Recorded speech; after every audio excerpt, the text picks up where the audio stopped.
Assalamualaikum warahmatullahi wabarakatuh. Selamat datang kembali di Fakta Sejarah.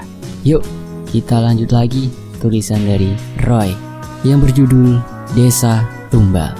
Sebelum kita masuk ke bagian berikutnya, alangkah baiknya kita harus berdoa dulu ya.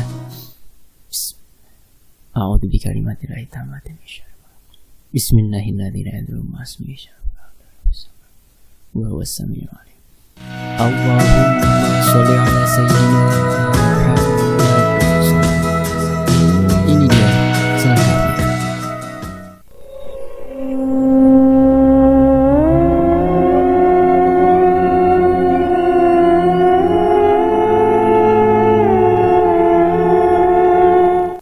Aku menuju sumur tersebut dan membuka perlahan papan kayu yang menutup sumur itu. Saat perlahan kubuka, kulihat hantu-hantu beterbangan memenuhi sekeliling ini. Mulai dari lelaki dengan tubuh terkoyak di bagian perutnya, serta ususnya yang terlihat, lalu sosok wanita dengan tangannya yang menjulur ke tanah. Hingga anak kecil dengan kaki yang teramat pendek, dan seorang lelaki tua itu menendang-nendang tubuh anak kecil tersebut. Hasya memelukku. Aku takut. Memang kamu tak terbiasa dengan mereka, Hasya. Semenjak kematian ayahku, aku tak berani lagi membuka sumur itu karena banyak arwah gentayangan di dalamnya, dan aku memang biasa menggunakan sumur yang di depan rumah.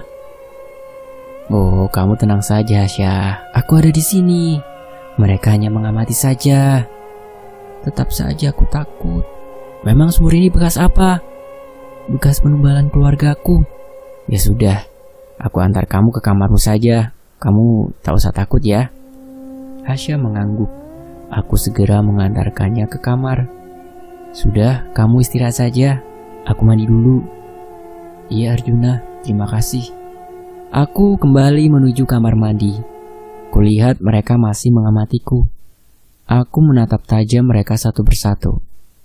Jangan ganggu Hasya, atau aku segera berlari menuju salah satu dari mereka dengan cepat. Saat sudah berada tepat di sesosok tubuh tinggi dengan pisau-pisau yang tertancap di tubuhnya, aku segera memukulnya dengan keris 10 ilmu peleburan yang berada di pinggangku. Ia kemudian menghilang seketika. Teman-teman dari mereka juga segera berterbangan meninggalkanku. Setan lemah. Jangankan setan, manusia saja tak kuberi ampun, umpatku. Aku segera menimba air di sumur tersebut dan menaruh air pada sebuah bak yang berada di dalam kamar mandi. Setelah itu, aku mandi. Selesai mandi, aku segera menuju kamarku untuk beristirahat. Saat menuju kamar, kulihat Hasya seperti hendak mandi dengan kain batik yang menutup dadanya hingga pahanya. Mau mandi kamu? Ya iyalah. Hati-hati. Hati-hati kenapa, Jun? Setan. Ih kamu, ya udah aku nggak jadi mandi ah. Bercanda kok Hasya. Nggak ada setannya, udah pergi. Ya udah temenin. Maksudnya kita berdua di dalam gitu? Ya enggak lah, kamu tunggu di luar. Oh ya udah. Hasya segera berjalan mendahuluiku. Aku mengikutinya dari belakang. Kamu jangan kemana-mana ya Jun, jagain aku. Siap. Janji. Janji Hasya. Hehe. Hasya segera memasuki kamar mandi tersebut. Setelah lama ia kembali keluar. Sudah, aku mengangguk dan berjalan mendahuluinya menuju kamarku. Sesampainya di kamar, aku segera merebahkan badan. Karena lelah beraktivitas seharian, tak terasa aku terlelap dalam tidur. Terdengar suara ketukan pintu yang begitu keras. Arjuna, Arjuna, buka! Bersama teriakan dari seorang wanita.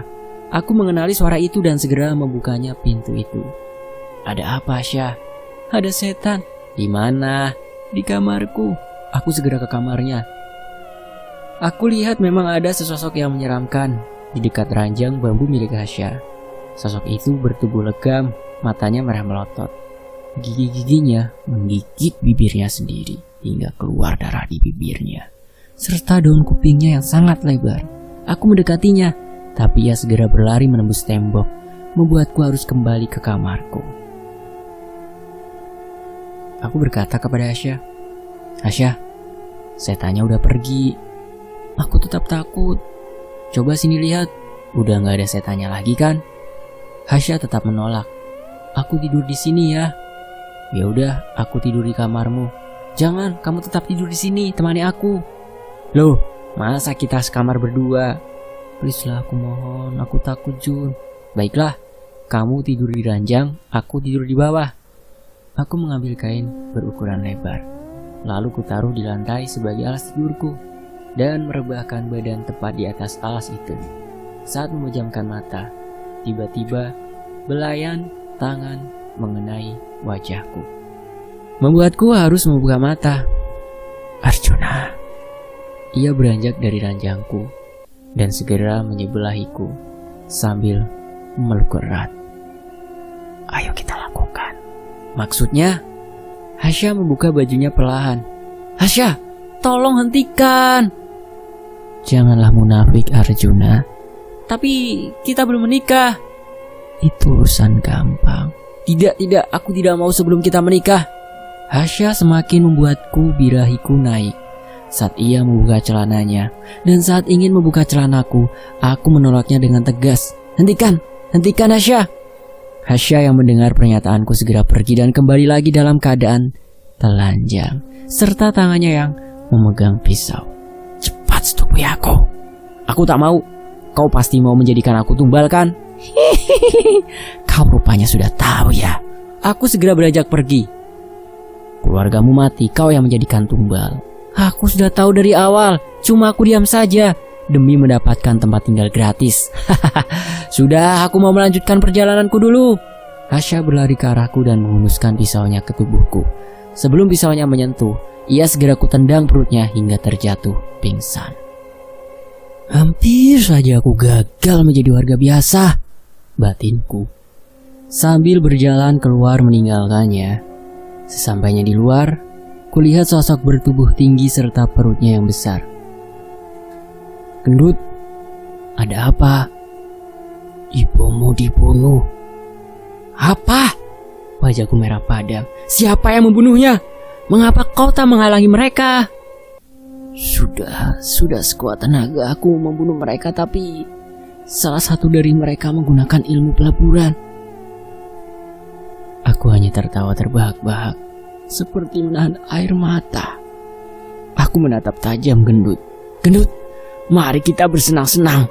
Setelah itu aku akan melanjutkan satu perjalananku lagi. Gendut hanya terdiam menunduk.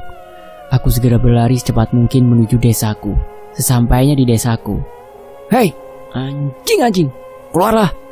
Semua warga yang mendengar teriakanku berhamburan keluar rumahnya dan mengelilingiku. Aku menatap Gendut yang berada di sebelahku. Gendut, siapa yang membunuh ibuku? Mereka semua mengelilingimu Arjuna. Mereka semua disuruh roh leluhurnya demi mendapatkan ilmu baru dari roh leluhurnya. Oh baik, Arjuna, sekarang ilmumu sebanding dengan ilmu kami, ucap salah satu dari mereka yang membawa parang di tangannya.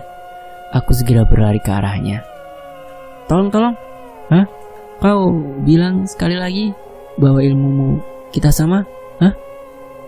Aku segera menggigit kupingnya. Belum selesai, aku mematahkan lehernya dengan mudah. Lalu kuambil parang di tangannya, segera kuhunuskan berkali-kali ke tubuhnya. Darahnya menyemburku. Warga menyoroti tubuhnya yang sudah dipenuhi darah. Aku menatap wargaku satu persatu. Anjing, kalian masih lemah. Berisik kau Arjuna. Salah satu warga melayangkan parang ke kepalaku, tapi tak membuat kepalaku terputus. Aku tertawa terbahak-bahak. Ia terdiam membisu. Bagaimana bisa ilmu peleburanmu tak mempan pada bocah tengik itu? Ucap salah satu warga kepada seseorang yang tadi memenggal kepalaku. Sudah kubilang jangan samakan ilmu kalian denganku. Semua warga terdiam mendengar pernyataanku. Jadi kau yang menggunakan ilmu peleburan pada Gendut ya? Sambil menatap seseorang yang memenggalku tadi. Coba lihat ini baik-baik. Segera kuhunuskan parangku tepat di mata hingga menembus kepala di belakangnya. Belum selesai, aku menarik perlahan parangku yang tertancap di matanya. Lalu sebelum ia terjatuh ke tanah, segera kutusuk leher tepat di jakunya. Bagaimana anjing? Tubuhnya terjatuh bersama parangku yang menancap di lehernya. Aku memejamkan mata dan merapalkan mantra dan berhasil membuat mereka terdiam.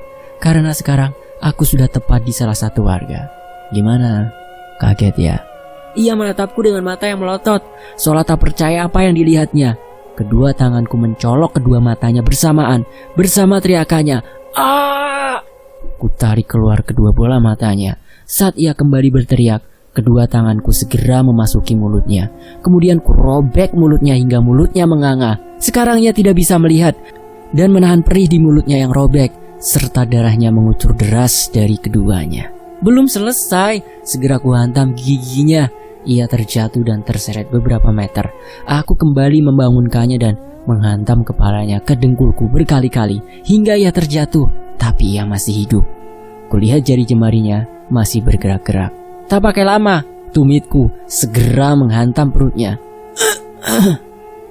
Suara terakhir yang terdengar dari mulutnya. Anjing, harusnya kalian berguru padaku, bukan dengan roh leluhur kalian itu, goblok. Aku lebih dari iblis, bahkan dari roh leluhur kalian. Kemudian aku melesat jauh ke arah salah satu warga dan meraih tangannya dengan mudah. Lalu kumasukkan segera jari jemarinya ke dalam mulutku. Suara dari jemari yang kukunyah dengan nikmatnya. "Ah!"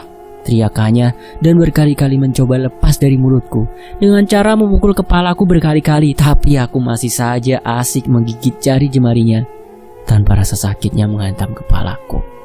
Saat jari jemarinya sudah habis kulahap, ia melihat jari jemarinya dengan mata yang melotot sambil menahan sakit di tangannya.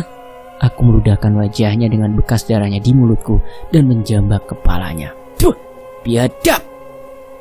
Ku tarik rambutnya hingga terlepas dari kulit kepalanya. Tak hanya itu, kulit kepalanya mengeluarkan darah perlahan membasahi wajahnya.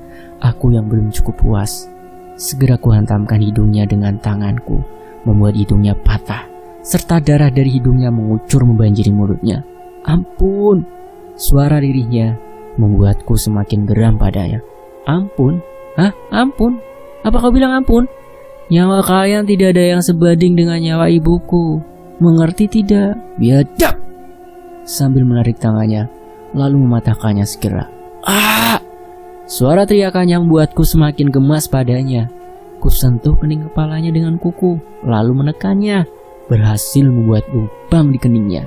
Belum selesai. Ku tarik bibirnya hingga terlepas dari mulutnya. Ia merintih kesakitan, tapi tak mampu berteriak lagi.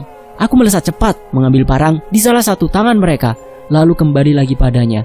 Kutusuk tepat di anusnya. Ah! Terdengar lagi teriakan dan ia pun terjatuh.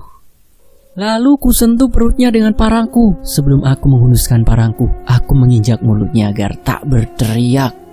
Ia sudah mati dengan mata yang melotot. Dan aku segera menatap lagi salah satu dari mereka menuju ke arah wanita tua itu secara perlahan. Wanita itu bergemetar hebat sambil menggigit jari. Aku sudah berada tepat di hadapannya. Kenapa? Sambil menjambak kepalanya.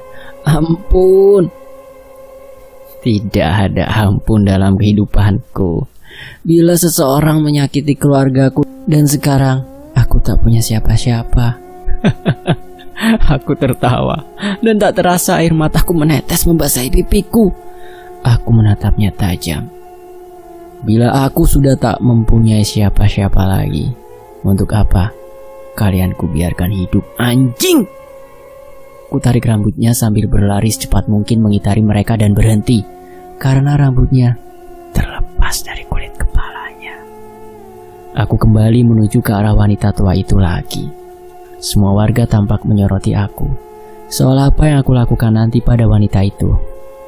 Kemudian aku mengayunkan parangku saat sudah tepat di hadapannya yang terbaring di tanah dan melayangkan parangku ke arah kakinya. Kedua kakinya dengan cepat kutebas dengan parangku. Ah! Ia menggeliat dan berusaha bangkit, tapi sayang kedua kakinya sudah terputus. Kulihat ia menangis sambil memohon ampun padaku. Kau baru tahu, aku adalah Arjuna yang mewarisi sebutan si sakti yang kejam dari ayahku. Aku berjanji tidak akan mengulanginya lagi. Terlambat biadab. Aku melayangkan lagi parangku pada wanita tua itu, dan saat hampir mengenai kepalanya, aku ditahan oleh mereka bersamaan. Mereka menahan tanganku, kakiku, dan tubuhku. Apa-apaan ini? Arjuna, sudah tamat riwayatmu, ucap salah satu dari mereka. Apa? Mereka tak menjawab dan menghunuskan parangnya ke tubuhku bersamaan. Tak perlu dipegangi tubuhku dan tanganku. Aku akan mempersilahkan kalian untuk bersenang-senang dengan sekujur tubuhku. Kemudian mereka melepasku. Aku segera duduk bersila di hadapan mereka. Mulailah anjing. Mereka melayangkan parangnya ke tubuhku secara bergantian, tapi tak ada satupun tubuhku yang tergores parangnya. Aku segera merebahkan badan dengan tanganku menopang kepalaku. Mereka masih asik membacoki tubuhku. Senjata kalian tumpul apa? Pernyataanku membuat mereka bersemangat menghunuskan parangnya pada tubuhku berkali-kali. Sampai saat aku sudah bosan dengan permainan ini, aku segera beranjak berdiri dan menatap mereka satu persatu. Sudah ya, main-mainnya. Ia terdiam sejenak menatapku dan hendak lari dariku. Sebelum mereka berlari, aku segera menghunuskan parangku pada kaki mereka satu persatu. Ah! Teriakannya saling bersaut-sautan. Arjuna, hentikan! Ucap seorang dari kejauhan. Tak lama terlihat seorang lelaki tua berjalan ke arahku. Aku menatap gendut sejenak. Ia mengangguk. Lelaki tua itu sudah tepat berada di hadapanku. Lelaki tua itu berkata kepadaku, hentikan, maafkan mereka semua. Tak mau, Pak Tua. Tolonglah. Aku menatapnya tajam. Aku tak akan memaafkan mereka, Pak Tua. Siapapun yang menghalangiku akan kuhabisi, termasuk kau. Lelaki tua itu terdiam takut. Cepat, kau carikan kayu. Aku mau membakar mereka. Cepat! Lelaki tua itu mengangguk dan segera menuruti permintaanku. Sedangkan aku menghampiri mereka satu persatu, lalu mulai mengiris-ngiris jari jemarinya. Dan aku pun tertawa puas. Tak lama, lelaki tua itu datang kembali padaku dengan membawa sejumlah kayu bakar. Nyalakan apinya, cepat! Ia mengangguk dan menuruti permintaanku. Api sudah berkobar. Aku menarik salah satu dari mereka dan membawanya pada api yang berkobar. Lalu kepalanya kutempelkan pada api itu. Ia memberontak, namun tetap kepalanya masih mencium api tersebut. Ia menggeliat saat sekujur tubuhnya kulemparkan pada api yang berkobar.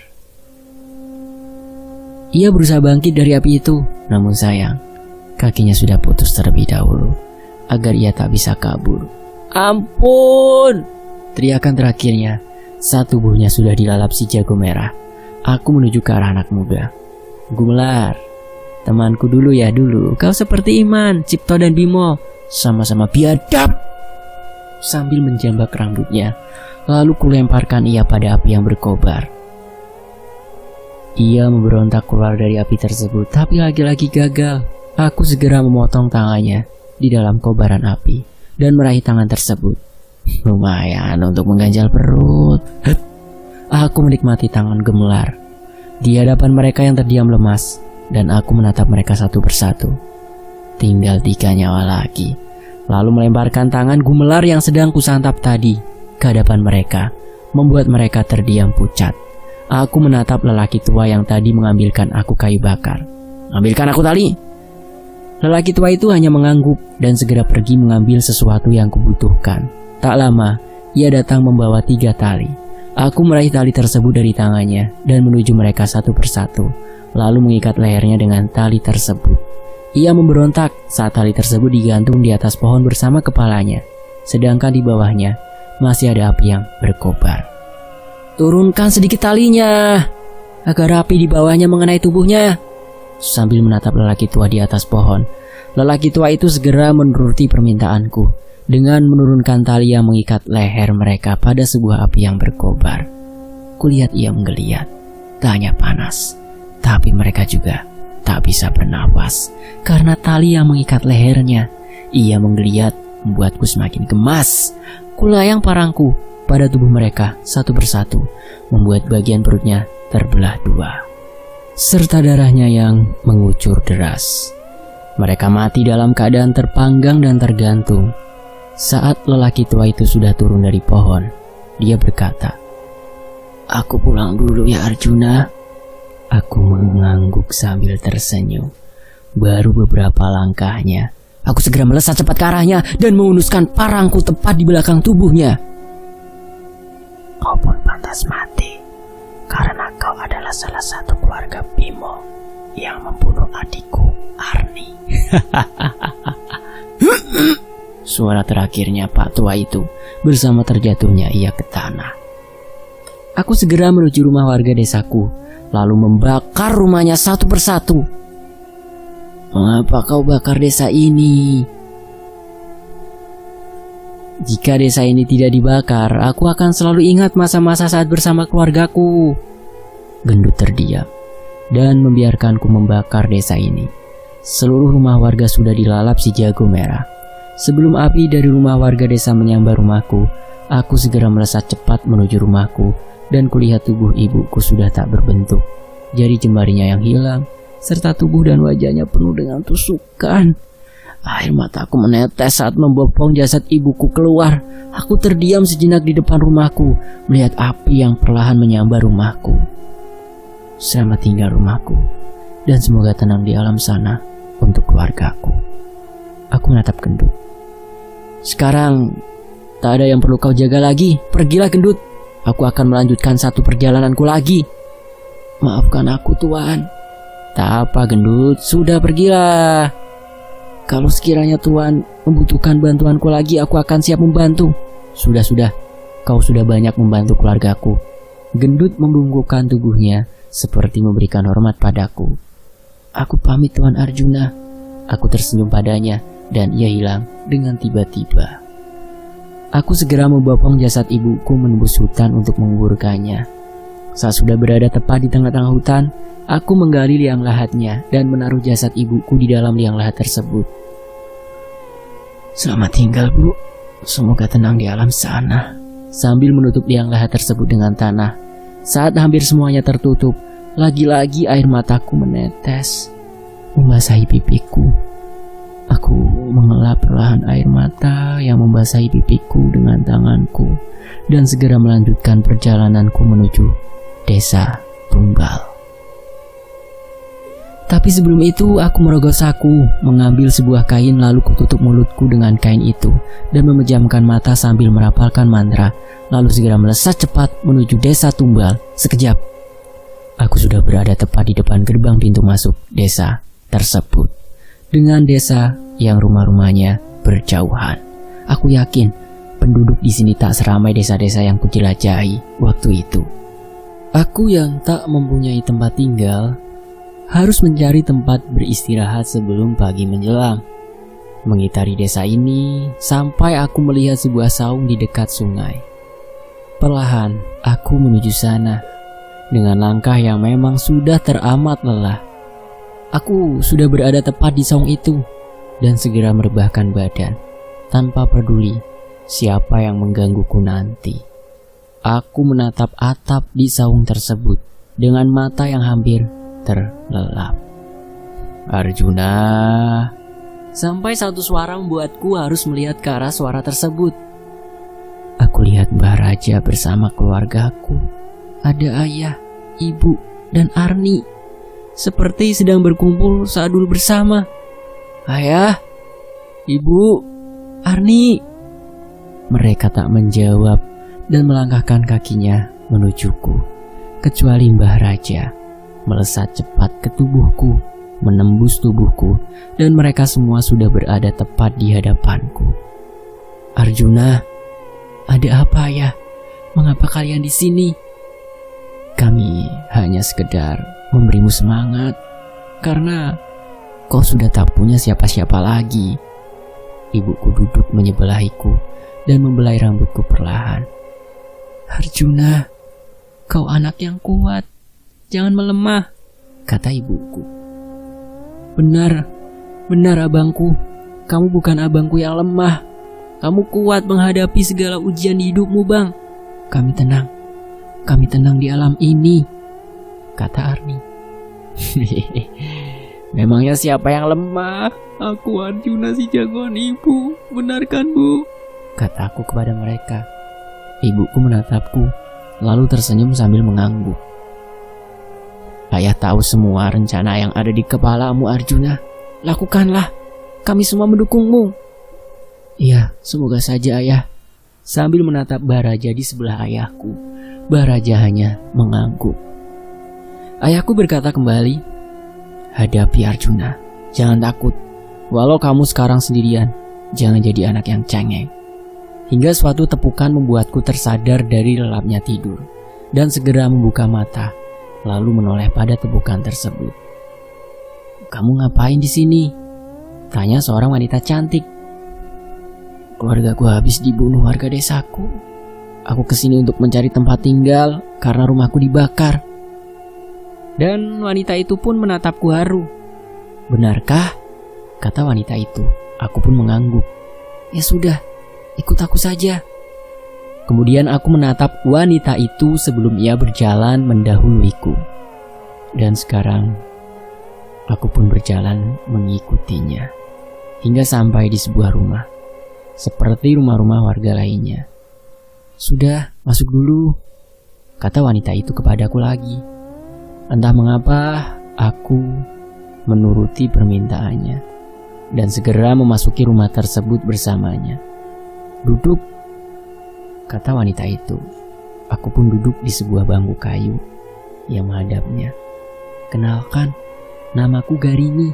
Sambil mengulurkan tangannya padaku, aku menyambut hangat tangannya. "Arga." Garini tertawa. "Namamu Arjuna kan?" Ia melepas penutup mulutku. "Bagaimana kamu tahu namaku?" "Aku teman adikmu. Semalam ia datang di mimpiku dan meminta tolong padaku untuk memberikan tempat tinggal padamu." "Terus bagaimana jika keluargamu tahu dengan kehadiranku?" Garini mengambil bangku kayu dan membawanya ke depanku, lalu duduk tepat di depanku. Begini kata Garini. "Keluargaku mati karena membela ayahmu dan Badewandaru." "Membela?" "Iya, membela. Kau mungkin tidak tahu kedekatan ayahmu dan ayahku." "Ayahmu siapa namanya?" "Abiyasa." Aku terdiam sejenak. "Abiyasa yang pernah menjaga Abimana?"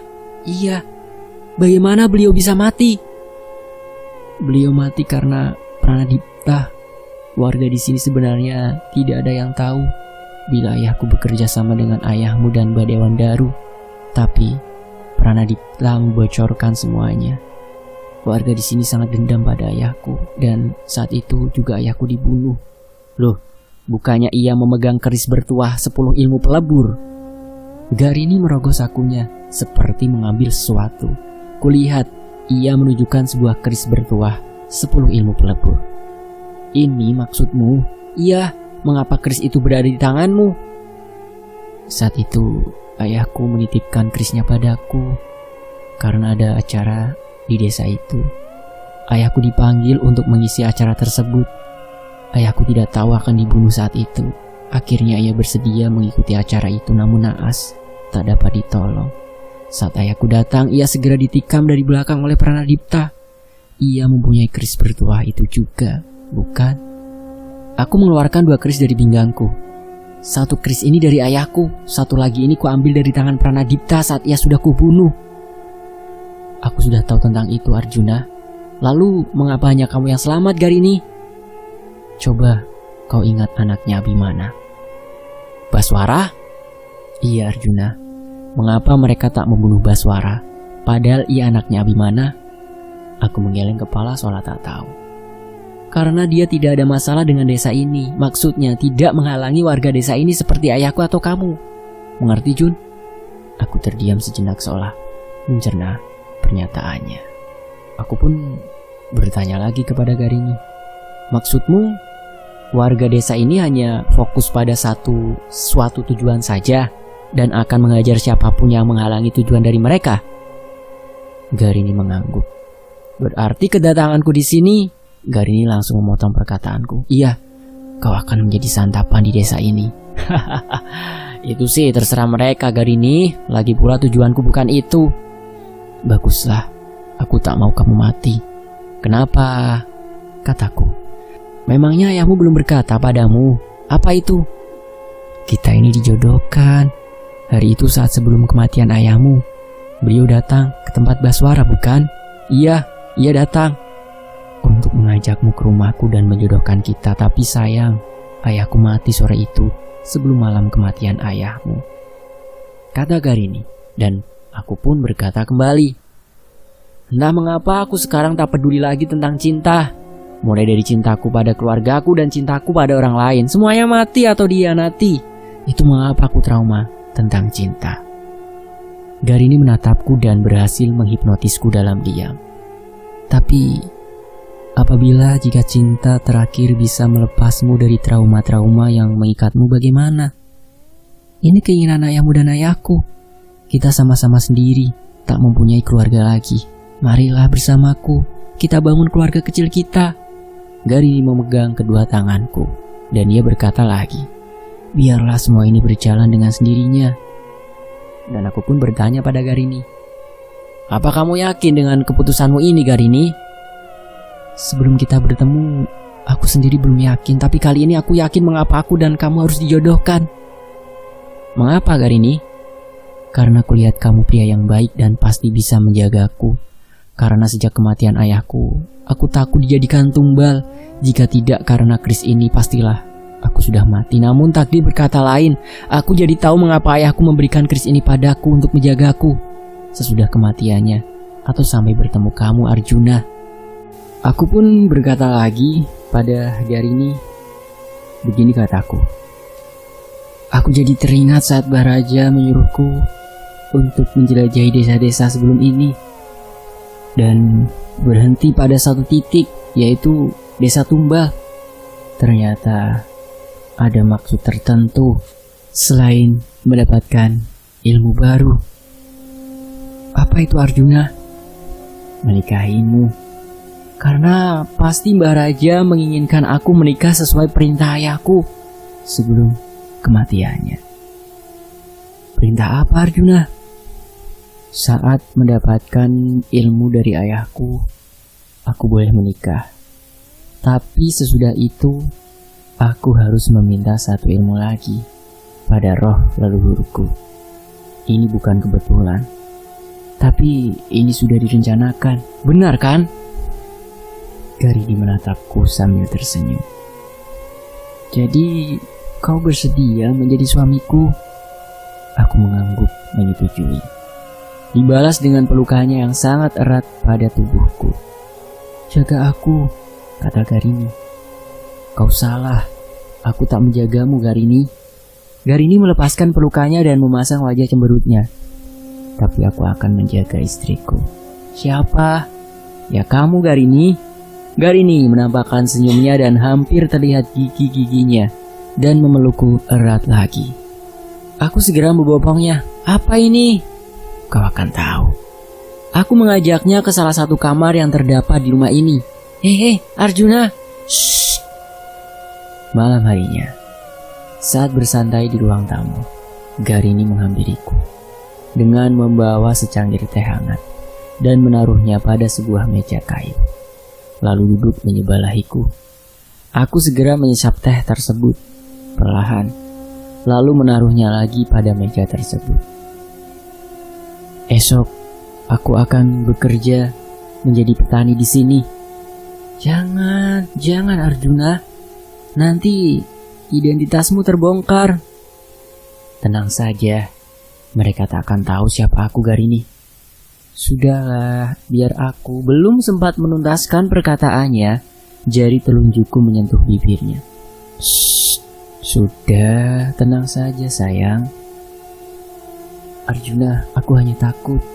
Hanya kamu yang aku punya sekarang. Garini meneteskan air matanya.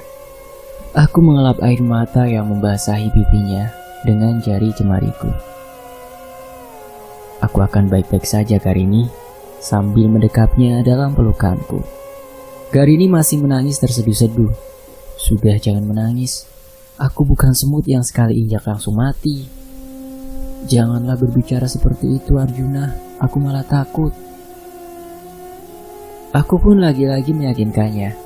Sudah, sayang. Mereka tidak akan tahu kehadiranku di sini. Percayalah. Kemudian ia melepas pelukanku. Kamu janji? Janji, sayang. Garini mengelap bekas tangisan di pipinya dan menatapku. Aku benar-benar belum siap kehilanganmu, atau tak pernah siap untuk itu. Aku tak akan menghilang darimu, sayang. Aku pun berharap kamu juga begitu. Ya sudah, Arjuna. Aku istirahat dulu ya. Kamu jangan tidur malam-malam. Iya, istriku. Garini menatapku dengan senyum di bibirnya dan segera pergi meninggalkanku menuju kamar. Sedangkan aku masih bersantai, ditemani secangkir teh dan rokok di tangan. Tiba-tiba, sesosok lelaki tua datang di hadapanku secara tiba-tiba. Ayah! Arjuna, semoga hadiah dariku bisa membuatmu bahagia lagi ya, anakku.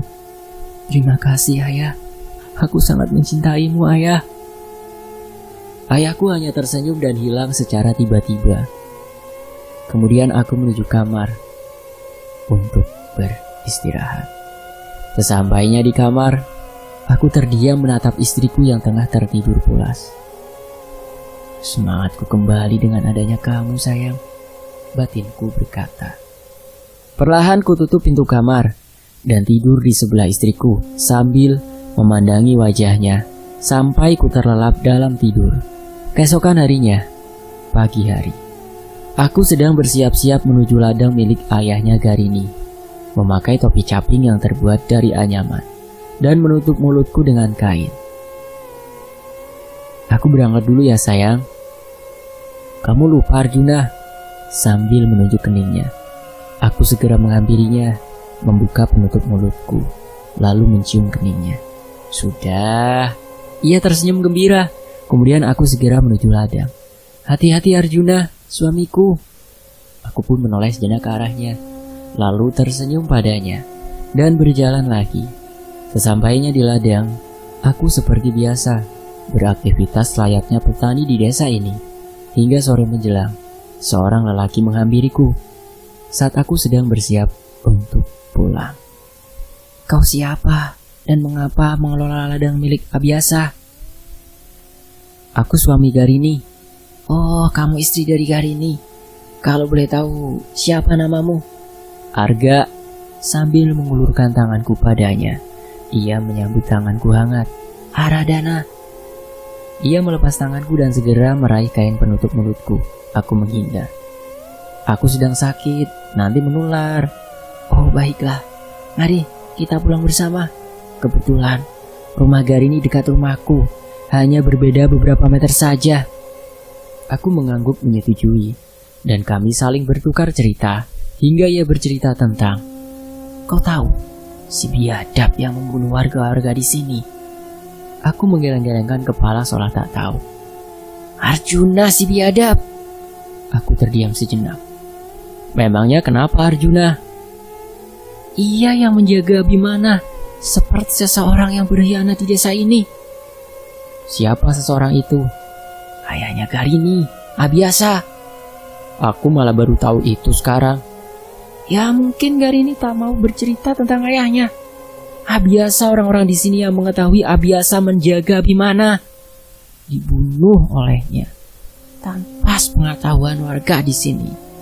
Beruntung salah satu keluarga sakti membocorkan informasi tersebut, dan sekarang kami semua sedang mencari Arjuna untuk membunuhnya. Aku pernah mendengar nama itu, dan ia seorang yang sangat kejam. Ardana tertawa. Alah, dia hanya kotoran kuku bagiku, kata Ardana. Aku pun ikut tertawa mendengar pernyataannya, sampai aku sudah berada tepat di depan rumahku. Aku pulang dulu ya, Ardana. ia hanya mengangguk dan berjalan lagi menuju rumahnya. Garini, sambil menuju ke arah ruang makan, Garini segera menghampiriku. Sebelum aku sampai di ruang makan, "Ada apa suamiku?" "Lucu sekali warga di sini ya." "Mengapa memangnya?" "Masa aku disamakan dengan kotoran kuku?" Sambil duduk di sebuah bangku yang terdapat di dekat meja makan. "Mereka sudah tahu kamu?" "Enggak. Seorang yang bernama Aradana menyebut Arjuna seperti kotoran kuku baginya." Garini hanya terdiam sambil memberikanku sebuah nasi di piring serta lauk pauknya. "Habis makan langsung mandi ya?" "Iya sayang." "Ya sudah, aku ke dapur dulu." Garini berjalan meninggalkanku menuju dapur. Selesai makan, aku pergi menuju kamar mandi, sekedar membersihkan badan. Setelah itu, aku membantu Garini menyiapkan makan malam. Singkat cerita, tiba di malam hari. Saat sedang asyik bercengkrama dengan Garini, terdengar suara ketukan di pintu. Membuatku dan Garini saling menatap. "Siapa itu sayang?" "Entahlah, biar aku saja yang membukanya." Aku mengangguk dan merogoh saku mengambil kain penutup mulutku. Garini berjalan mendahuluiku, sedangkan aku yang khawatir harus mengikutinya dari belakang. Garini segera membuka pintu tersebut. Aku menyoroti siapa di balik pintu itu. Kulihat seseorang lelaki dengan raut wajah cemas menatap Garini. "Ada apa Laksana?" "Begini, di balai desa ada yang terkena santet. Kamu disuruh ke sana untuk membantu mengeluarkan santet itu." Garini menatapku seolah meminta izin. Aku mengangguk. "Tapi aku ikut." Laksana menatapku. "Ya sudah, mari." Aku dan Garini berjalan mengikuti Laksana hingga sampai di suatu balai desa, dan banyak orang yang mengerumuni seorang wanita yang terbaring lemas di sebuah meja bambu yang panjang. Saya bawa Garini Paluhung," ucap Laksana pada lelaki tua yang berada dekat di depan wanita yang terbaring lemas. "Kemari Garini." Garini terdiam sejenak, lalu berjalan ke arahnya. "Berikan keris itu untuk membantu menyembuhkannya Garini." Garini kemudian mengambil sesuatu di sakunya. Perlahan terlihat keris kecil dan segera memberikannya pada Pak Luhung. Pak Luhung meraih keris tersebut dari tangannya. Aku sudah berada tepat di hadapan Pak Luhung. Saat hampir Pak Luhung menyentuh keris itu, membuat Pak Luhung dan warga heran. Pak Luhung berkata, "Arjuna!" Aku membuka kain penutup mulutku. Wanita yang terbaring lemas itu segera bangun. "Aku tidak bodoh. Kalian semuanya berpura-pura." Sambil meraih tangan Pak Luhung lalu mematahkannya segera. Semua warga menatapku dengan wajahnya yang merah padam. Tiba-tiba hawa dingin menjalar ke seluruh tubuhku bersama suatu bisikan. "Cobalah ilmu barumu, ilmu Aji Pamuncen." Aku mengenal suara itu. Iya, suara dari Mbah Raja. Namun tak ada jawaban lagi darinya. Aku memejamkan mata sambil merapalkan mantra sejenak, lalu membuka mata, menyentuh kening Pak Luhung dengan satu jari. Pak Luhung yang tadinya masih berteriak, tiba-tiba terdiam kaku, seperti patung. Wow, ilmu Aji Pamuncen bisa bikin orang jadi patung. Oke, lanjut. Aku kemudian menatap Garini. "Kamu di belakangku saja ya, karena aku akan membalaskan dendam ayahmu dan ayahku." "Garini anjing, mengapa kau?" ucap salah satu dari mereka. Belum sempat menuntaskan perkataannya, aku segera berlari ke arahnya dengan cepat dan menyentuh keningnya. "Jangan berkata kasar pada istriku anjing!" Kurobek mulutnya yang masih menganga, hingga robekan mulut sampai kupingnya. Ia berteriak, tapi matanya mengeluarkan air mata. Pertanda ia merasakan sakit yang teramat pedih. Belum selesai, aku memasukkan satu tanganku ke dalam mulutnya. lebih dalam, hingga tanganku mencapai di dalam perutnya. Segera ku tarik ususnya keluar, lalu ku perlihatkan pada warga di sini, membuat semua warga ini terdiam. Lalu ku masukkan lagi tanganku ke dalam mulutnya dan mengeluarkan isi badannya satu persatu, hingga ia mati dalam keadaan berdiri. Aku tak kuat melihatnya, Arjuna. Kamu terlalu sadis. Sayang, memang beginilah seharusnya mereka kuperlakukan. Garini terdiam. Suasana hening, benar-benar hening, hingga suara nafasku sendiri bisa ku dengar. Sampai aku menatap salah satu mereka sambil mendengus kesal, lalu berlari cepat ke arahnya. Paladana, kau sempat mengatakan bahwa aku hanyalah kotoran kuku bagimu? Hah? Sekarang, di depanmu, aku adalah Arjuna, seorang yang kau sebut sebagai kotoran kuku. Dan langsung saja ku hantam dagunya hingga hancur seketika, menggunakan tenaga dalam yang ku aliri dalam satu tangan. Ia berteriak kesakitan sambil memegangi dagunya yang sudah seperti bubur lembek, bersama darahnya yang mengucur deras dari mulutnya. Aku yang belum puas segera menjatuhkan tubuhnya dengan keras. Terdengar suara menggeletak dari tulang-tulang di tubuhnya. Ia seperti ikan yang berada di darat, menggeliat dan berusaha mencari nafas, dan jari jemarinya segera kuinjak dengan tumitku. Remuk sudah jari jemarinya. Matanya yang masih melotot kutekan dengan kedua jari jemariku, hingga mata tersebut ke dalam dan belum mati ya rupanya kau. Dan terakhir menginjak kepalanya hingga hancur tengkorak kepalanya. Tolong, teriak Garini. Suara Garini membuatku menoleh padanya, dan mereka memegang tangan Garini. Salah satu dari mereka segera menghunuskannya pada tubuh Garini. Saat pisau itu hampir menyentuh tubuh Garini, aku segera merasa cepat menujunya, dan pisau itu sudah berada tepat di perutku. Tapi tak bisa menembus perutku. Kau mau membunuh istriku, ha? Mereka terdiam, sampai aku meraih pisau di tangan mereka dan menunjukkannya pada mereka. Lihat ini anjing! Pisau tersebut kuarahkan pada kepalaku. Benar, kuhunuskan berkali-kali pada kepalaku. Lagi-lagi, pisau tersebut tak bisa menembus kepalaku dan malah membuat pisau itu bengkok. Hah? Pisaumu tumpul? Ya, tumpul ya pisaumu. Lalu menyentuh kening mereka satu persatu dengan cepat dan membuat mereka semua terdiam kaku. Aku mengambil sebuah tali dan kulilit salah satu leher dari mereka. Aku pun berkata pada Garini, pegang ujung tali ini sayang. Kita tarik secara bersamaan. Mengerti? Garini mengangguk mengerti. Tarik Garini sayang. Garini dan aku segera menarik ujung tali masing-masing secara bersamaan dan berhasil membuat kepala salah satu dari mereka terputus dari badannya.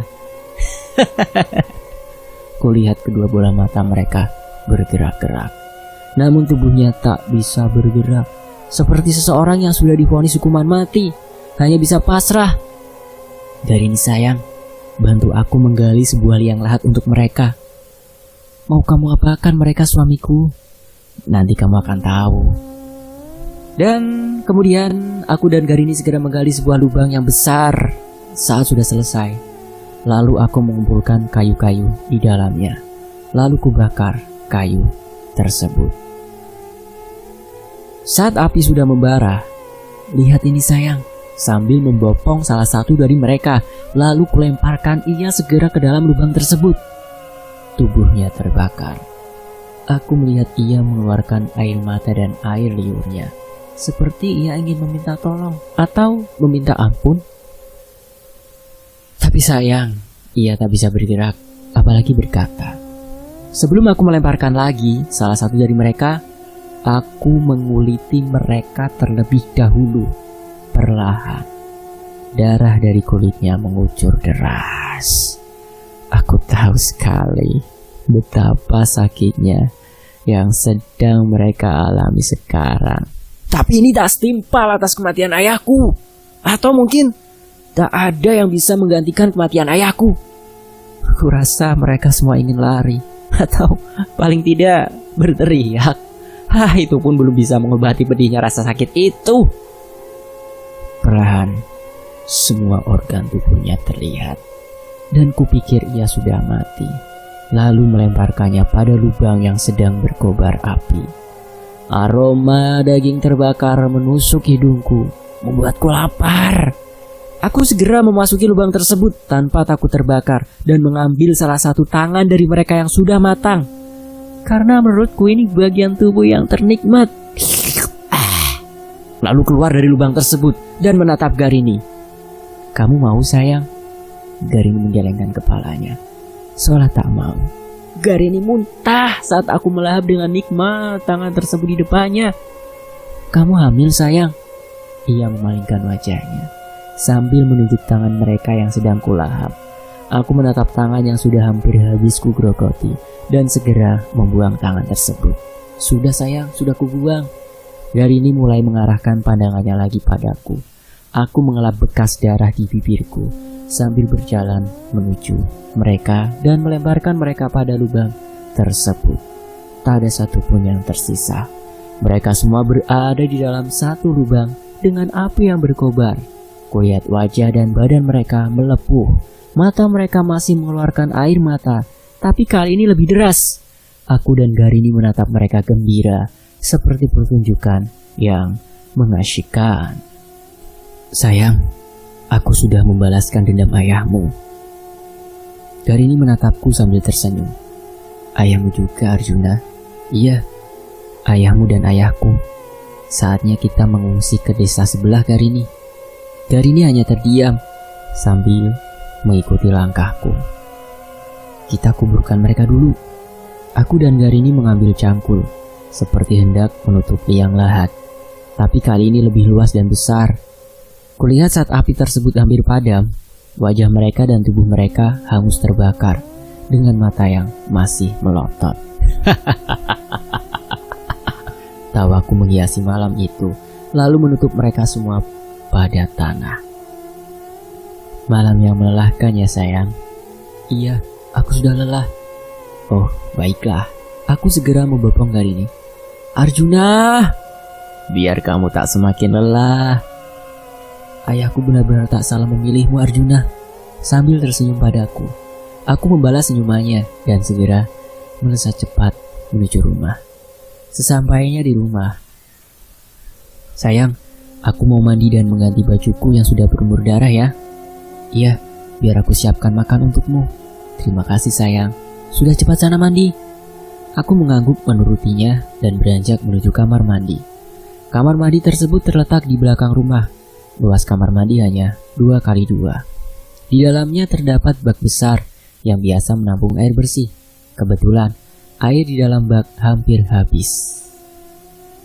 Terpaksa aku harus menuju sumur yang terdapat sekitar 10 meter dari kamar mandi tersebut.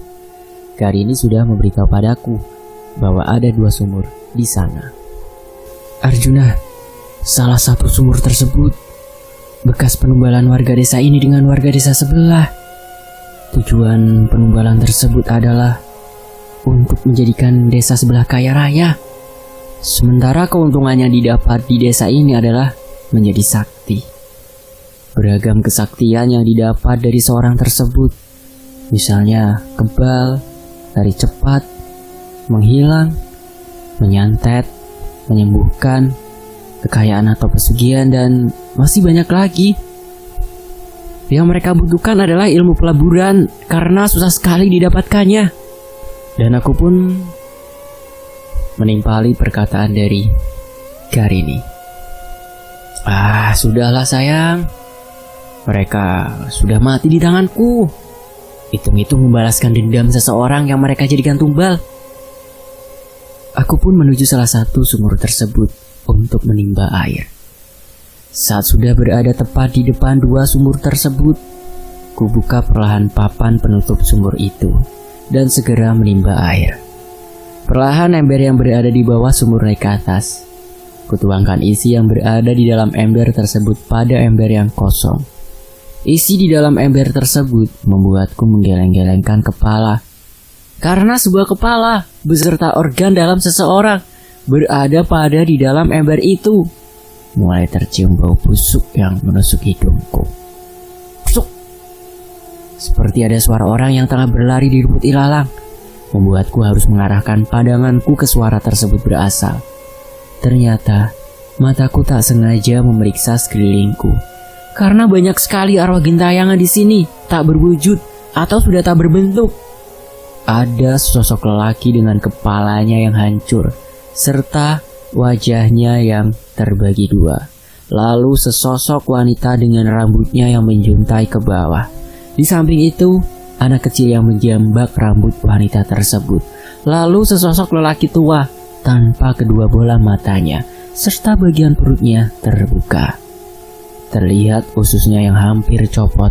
Lalu sesosok anak kecil bertubuh gemuk tapi sangat pendek sedang memakan sebuah organ dalam berupa jantung.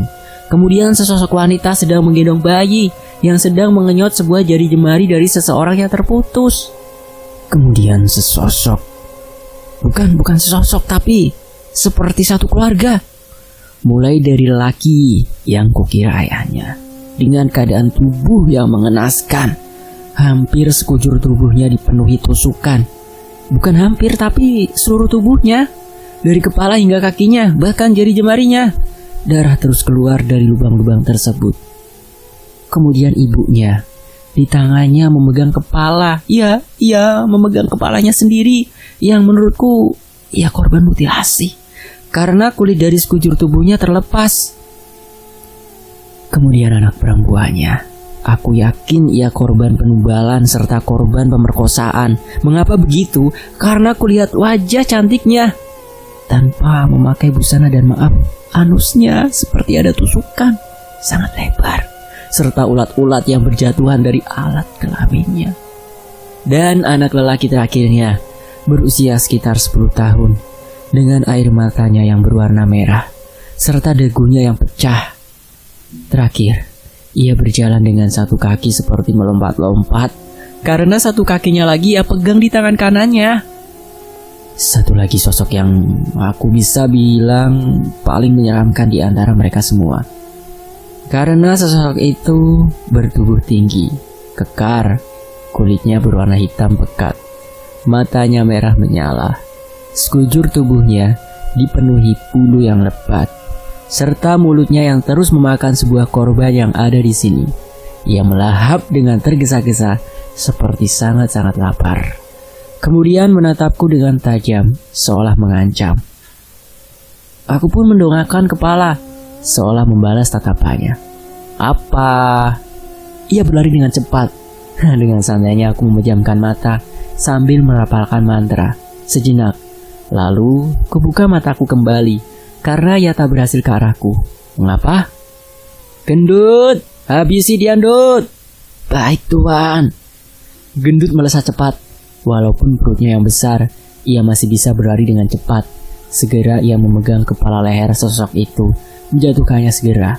Belum selesai, Gendut menginjak-injak kepala dari sosok itu. Aku yang sudah biasa melihat kelakuan Gendut segera menimba air. Kau ini sangat lemah. Jangan sekali-kali mengganggu tuanku. Sekalipun kau roh leluhur dari salah satu warga desa ini, tapi kau bukanlah tandinganku. Gendut, habisi Gendut. Sesosok itu terbaring lemas. Kulihat Gendut membuka mulutnya lebar-lebar, sangat lebar dari biasanya, dan melahap sesosok itu dengan sekali kunyah. Gendut, kau masih lapar, Ndut? Gendut mengangguk. Aku menatap sesosok yang lain, seolah memberi kode padanya. Baik, Tuan, aku mengerti. Gendut melesat cepat ke arah sesosok yang lain, lalu memakannya satu persatu. Tak ada yang bisa kabur dari Gendut. Itulah mengapa ayahku sangat susah menangkapnya dulu. Selain kuat, ia sangat susah. Tapi ini adalah khodam kesayangan ayahku dulu. Gendut, kemari. Aku lihat Gendut yang sudah selesai dengan urusannya segera menujuku. Iya, Tuan. Pergilah. Terima kasih, Ndut. Tak perlu berterima kasih, Tuan. Itu sudah kewajibanku. Ya sudah, pergilah. Mungkin aku akan membutuhkanmu suatu saat nanti. Aku siap kapanpun, Tuan. Aku tersenyum padanya, lalu berjalan menuju kamar mandi, sambil menenteng ember berisi air dan segera mandi. Setelah itu menuju ruang makan untuk makan malam. Kulihat ada Garini di sana, seperti sedang menungguku dari tadi. "Kamu dari mana saja?" "Ya habis mandi lah sayang, kok lama?" Aku tak sengaja membuka papan kayu yang dulu dibuat salah satu warga desa ini untuk menumbalkan seseorang. Garini tercengang. "Siapapun yang membuka papan tersebut akan mati." "Tenang sayang, tapi itu tak berlaku untukku Garini. Malah roh leluhur tersebut yang mati di tangan gendut." "Gendut? Siapa sayang?" "Oh ya, aku belum cerita tentang gendut padamu ya." Garini terdiam, seolah memikirkan sesosok yang ku sebutkan tadi, lalu menggelengkan kepala. Lantas aku menjelaskan gendut padanya. "Wah, hebat gendut ya, bisa membunuh roh leluhur yang sering meminta tumbal." "Iya sayang, nyatanya ia tak bisa berkutik saat melawan gendut." Sudah, makan, habis itu istirahat ya." Aku mencubit pipi Garini pelan. "Kamu mau istirahat duluan ya duluan saja. Mengapa harus menungguku?" Hehehe. Garini mencubit perutku. "Awas ya tidur di kamar. Sudah tidur di sini saja sampai pagi." Aku cengengesan mendengar pernyataan Garini. "Ya sudah, aku tidur duluan ya." "Gitu aja semberut sayang. Pastilah aku langsung istirahat. Toh besok akan menjadi perjalanan kita yang panjang." Sebenarnya kita mau kemana?" "Kamu akan tahu sayang." Garini mengangguk dan pergi meninggalkanku menuju kamar. Aku melahap hidangan yang berada di meja makan. Setelah itu menuju kamar, karena hari ini benar-benar melelahkan dan merebahkan badan tepat di samping Garini. Betapa senangnya hidupku yang penuh dengan perjuangan. Segala pahitnya hidup sudah kurasakan. Mungkin boleh sekedar memetik buah manis yang kutanam. Setelah lama sudah aku menanam dan ini hasilnya. Iya, tepat di sampingku adalah salah satu buah manis yang kudapat. Garini, wanita cantik. Entah ia atau aku yang beruntung. Yang ku tahu, kita sama-sama bahagia. Sudahlah, aku terlalu larut dalam kebahagiaan, terlalu larut dalam pencapaian, hingga takut tiba-tiba itu semua sirna. Tak terasa, aku terlelap dalam tidur. Singkat cerita, di keesokan harinya, pada waktu malam hari. "Gimana sayang? Siap mengikuti perjalananku?" "Iya Arjuna, entah mengapa aku yang tadinya takut sekarang berada di sampingmu sudah terlalu aman dan nyaman. Jadi, kemanapun kamu pergi, aku selalu akan tetap menemanimu Arjuna." Ya sayang, hidup bagiku seperti perjalanan. Selalu lebih jauh dari yang terlihat, lebih lelah dari apa yang kita rasakan. Tapi itu semua lebih mudah bila kita menikmati perjalanan itu. Garini tersenyum manja padaku, menatapku dalam. "Sudah, ayo jalan sayang. Rencanaku dimulai dari sini." "Rencana apa Arjuna?" Aku tidak menjawabnya dan berjalan mendahuluinya. Keesokan paginya, aku dan Garini sudah sampai di sebuah desa. "Loh, kita mengapa di desa ini Arjuna? Desa ini kan desa pesugihan." "Iya sayang, kita sekedar beristirahat saja di sini atau bersandar beberapa hari di sini. Sudah, kita cari tempat tinggal dulu di sini." Garini hanya terdiam mengikuti langkahku. Aku bertanya kepada seseorang, "Pak, tempat tinggal di sini yang murah di mana ya?" Tanyaku pada seorang lelaki yang bertemu di tengah jalan. Lelaki tersebut menatapku dan Garini bergantian. "Memangnya untuk siapa? Dan kamu punya uang berapa?" Aku kemudian menunjukkan sebuah koin logam padanya. "Mana cukup uang segitu? Begini saja, ada satu rumah yang mungkin setara dengan uangmu." "Iya, tak apa Pak." "Ya sudah, mari ikut aku." Sambil berjalan mendahuluiku. Aku dan Garini segera mengikuti langkahnya hingga sampai di sebuah rumah sepetak, tak seperti rumah-rumah di desa ini. Nah, ini rumahnya. Kamar mandinya di belakang dan dapurnya juga di belakang. Aku menatap Garini yang seolah tak suka pada rumah ini. Kalau mau, sini uangmu untuk ngontrak di sini. Aku menatap Garini lagi yang sedari tadi masih menampakkan wajah tak suka pada rumah ini. Ya sudah pak, tak apa-apa. Setidaknya saya dan istri saya punya tempat beristirahat, sambil memberikan uang koin padanya. Ia meraih uang tersebut dari tanganku dan segera pergi meninggalkanku. Arjuna, suamiku, aku merasa rumah ini tak beres, kata Garini.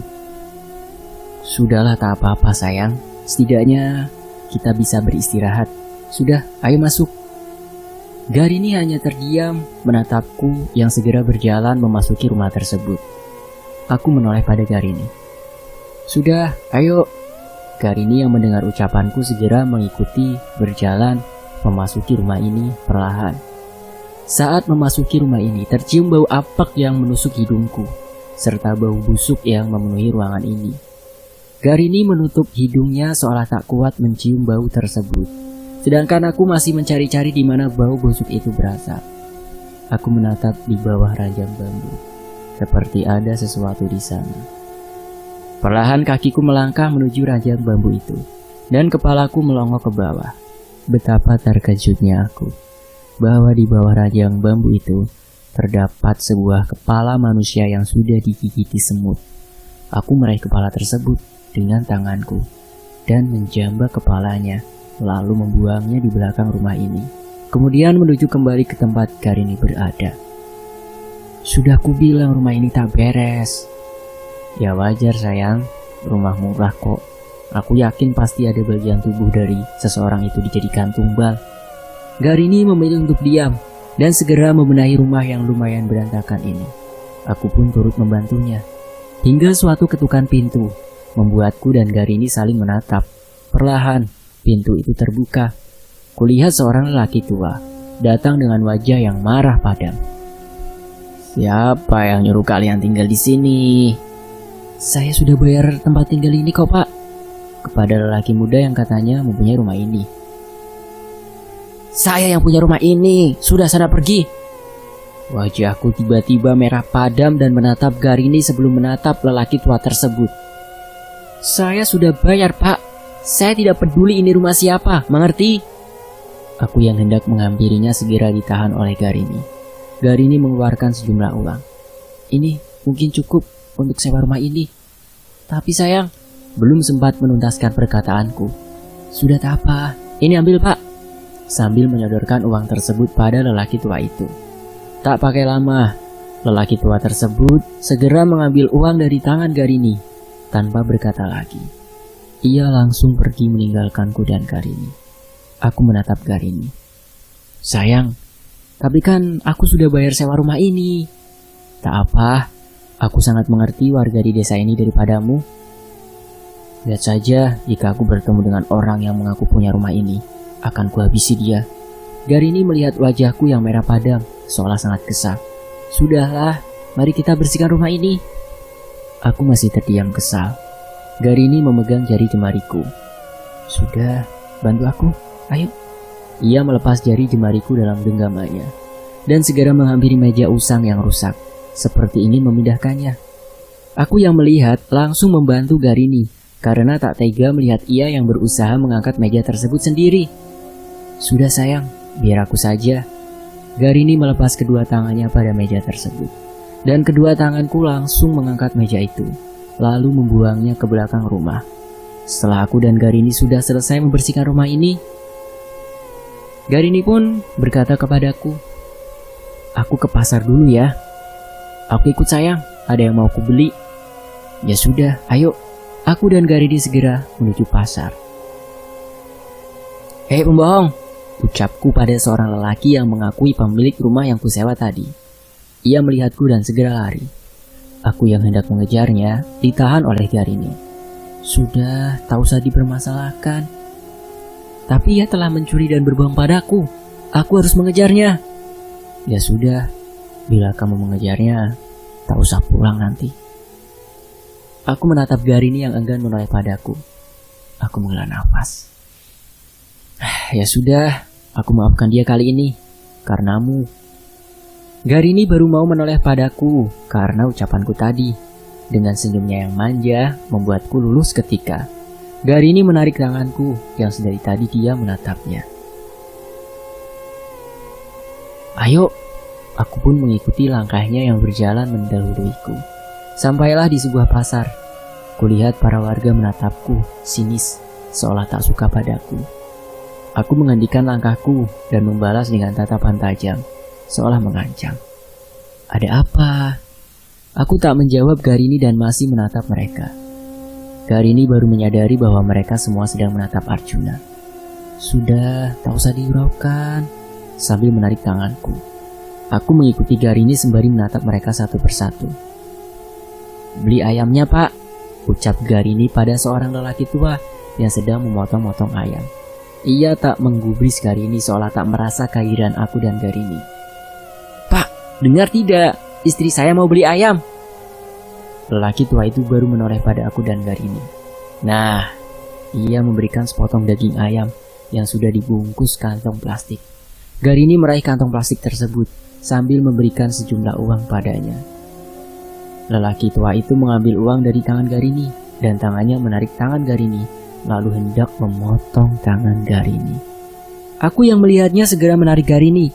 Hampir saja lelaki tua itu memotong tangan Garini. Biadab kau. Kau yang biadab, Arjuna. Pernyataan lelaki tua itu berhasil membuat mereka semua yang di sini mengelilingiku. Garini mendekapku erat, seolah takut. Bunuh Arjuna! Bunuh dia! Ucap salah satu dari mereka.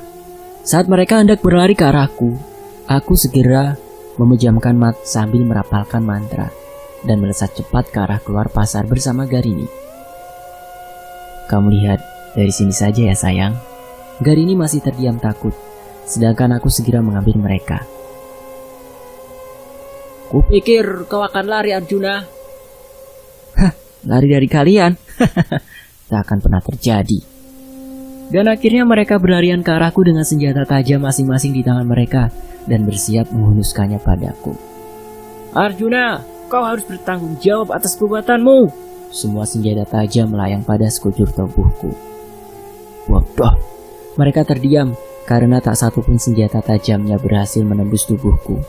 Aku meraih salah satu tangan mereka yang terdapat senjata tajam dan mengarahkannya perlahan pada kepalanya. Ia menolak dengan menahan tangannya agar tak menembus kepalanya. Lihat ini! Segera ku hantam kepalanya dengan pisau di tangannya sendiri, berhasil membuat darah segar menyembur wajahku. Ia terjatuh, membuat mereka terdiam. Sebagian dari mereka bersujud pada kakiku sembari meminta ampun. Ampun! Aku menginjak salah satu kepala mereka hingga hancur satu persatu. Tolong! Suara keras terdengar membuatku harus menoleh pada suara tersebut, karena aku mengenal suara itu. Iya, itu suara Garini. Kulihat Garini bersama lelaki yang mencekik lehernya dan tangannya bersiap menghunuskan pada perut Garini. Saat pisau tersebut hampir mengenai tubuh Garini, aku segera melesat cepat ke arahnya. Dan jariku menyentuh keniknya, berhasil membuat tubuhnya kaku. Ilmu ajian Panguncen. Kau berani sekali bermain-main denganku. Segera kupatahkan tangannya, ia tak berteriak. Tapi air liur dan matanya menetes, seolah menahan sakit. Belum selesai kuraih pisau dari tangannya dan mencakar-cakar sekujur tubuhnya dengan pisau. Darahnya mengucur deras. Terakhir kutancapkan pisau pada matanya yang masih melotot. Ia sudah mati dengan keadaan berdiri. Aku menatap mereka dari kejauhan. Saat hendak kabur, aku segera melesat cepat ke arah mereka, satu persatu, dan menyentuh mereka tepat di keningnya. Mereka semua terdiam kaku. Tak ada yang bergerak sedikit pun. Kemudian aku menuju salah satu pedagang di pasar ini yang menjual berbagai macam ular berbisa. Tolong berikan ular itu. Menunjuk salah satu ular kobra. Ia segera menuruti permintaanku dan memberikanku sebuah ular. Aku langsung mencekik ular tersebut. dan menuju salah satu dari mereka yang mulutnya masih menganga. Segera ular tersebut kumasukkan dalam mulutnya secara paksa.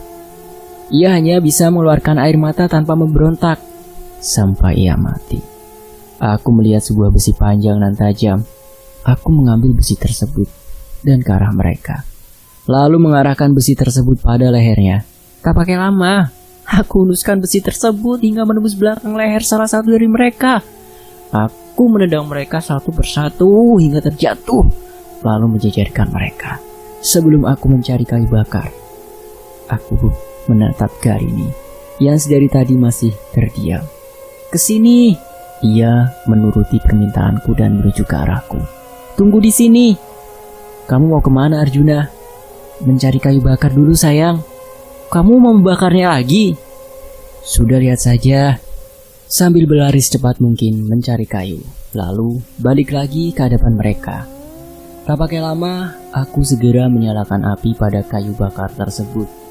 Saat api di kayu bakar itu sudah menyala, aku langsung membuka mulut mereka dengan paksa, lalu memasukkan kayu-kayu tersebut ke dalam mulutnya. Ia sama sekali tak memberontak, apalagi berteriak, sampai mulutnya melepuh.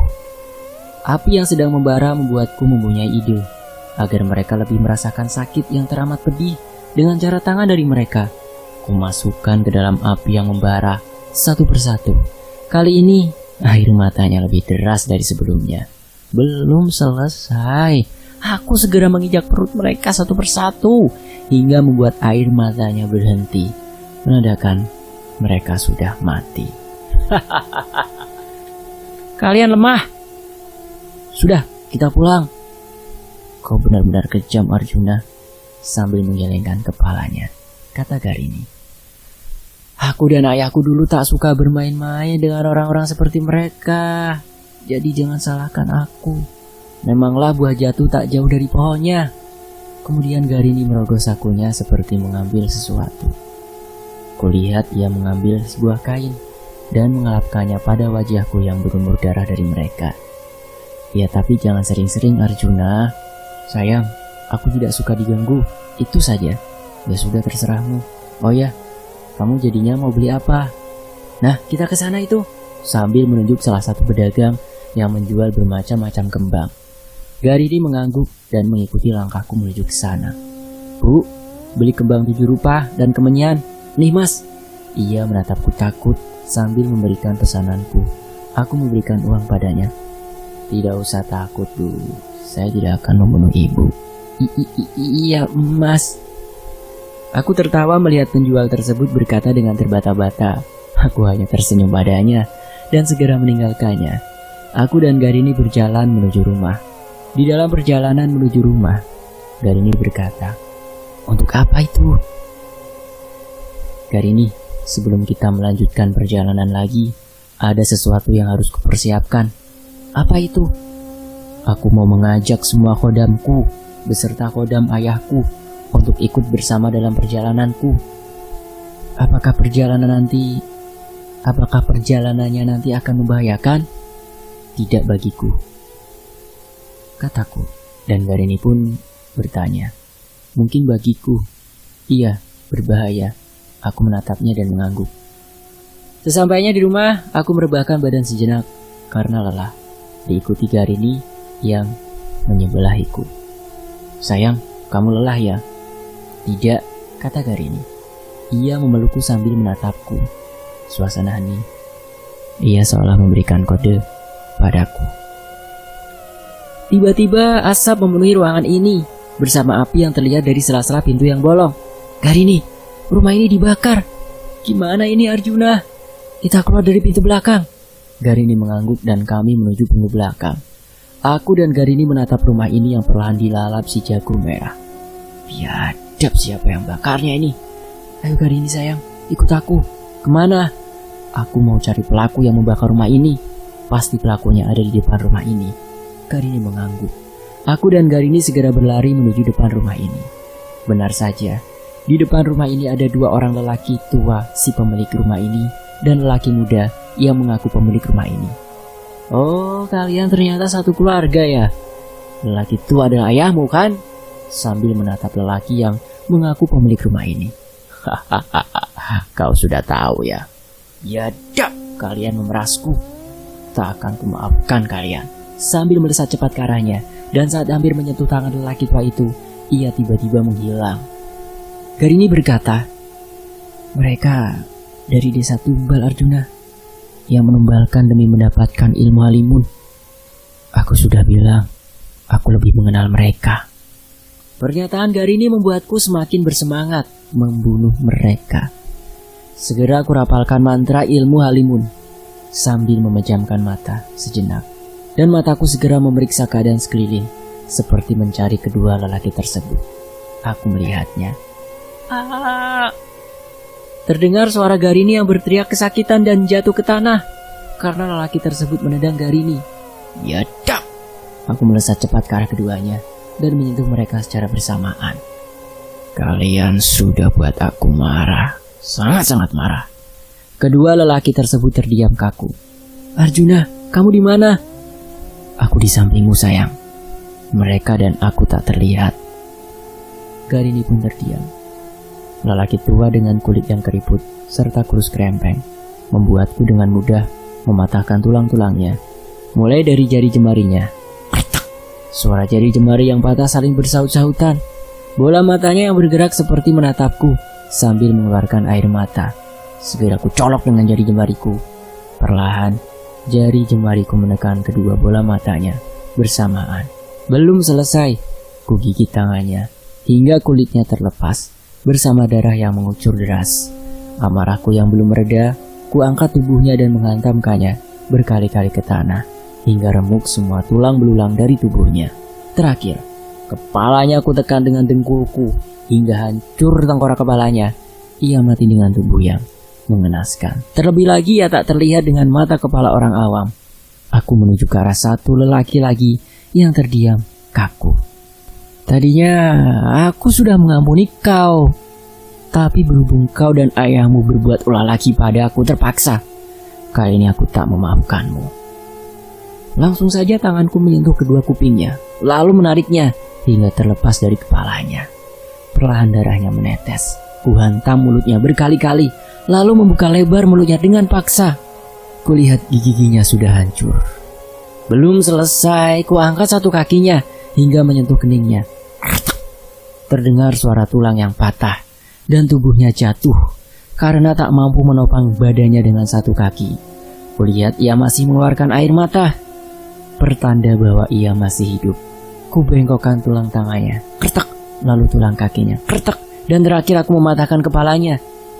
Ia mati dengan keadaan tulang-tulangnya yang bengkok. Arjuna! Aku mulai terlihat dari pandangan Garini. Sudah sayang, kita ke rumah lelaki tua itu untuk beristirahat di tempatnya. Esok baru kita lanjutkan perjalanan kita. Iya, lalu mereka kamu apakan? Mereka sudah mati. Kamu tahu kan rumahnya? Iya, aku tahu. Sambil berjalan mendahuluiku.